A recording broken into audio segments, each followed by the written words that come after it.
Do you know what's amazing is that we were over there at the end of my first tour, and I decided to extend. And they give you a round the world ticket. I went to 16 different countries, gone for 30 days. We went to see M.A.S.H. over in Soho in London, and we saw it twice. I said, you know, that was a great movie. And all of a sudden, we're doing kind of the same thing, different war, different format, different, you know, stage set. And we just started shooting everything we could. Water skiing, farting around, goofing off, crazy flying, upside down, on the deck, 500 knots. Being kind of just absurd.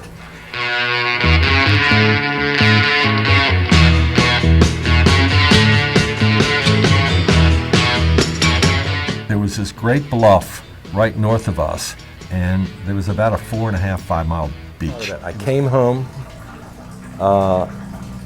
had all these great stories. 45 years later, my wife is in Florida with the kids on a horse show circuit, and I'm home alone.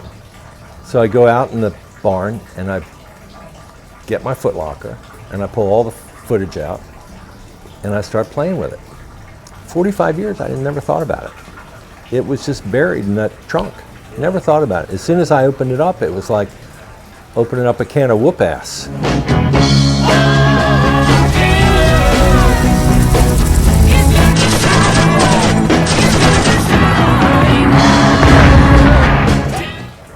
I'd like to see it as a on its own, to be self-sufficient and to kind of, you know, be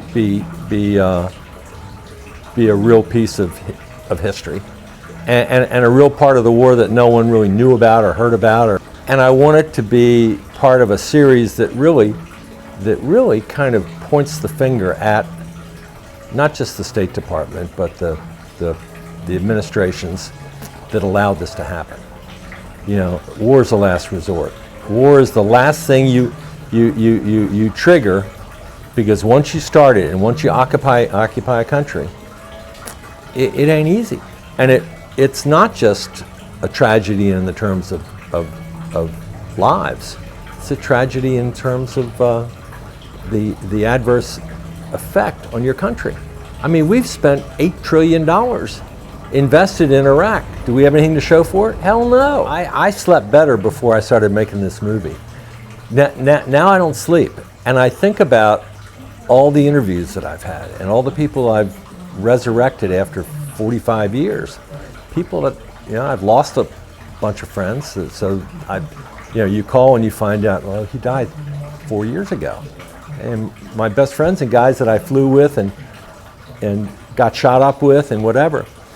And on the other hand, it's driving me. I mean, I've never been so passionate about a project in all my life. I don't want to be involved in a making of a movie just to reproduce an event that happened to us 45 years ago. That doesn't interest me at all. But I think telling the story and then weaving it into the bigger picture of American politics is really, really important.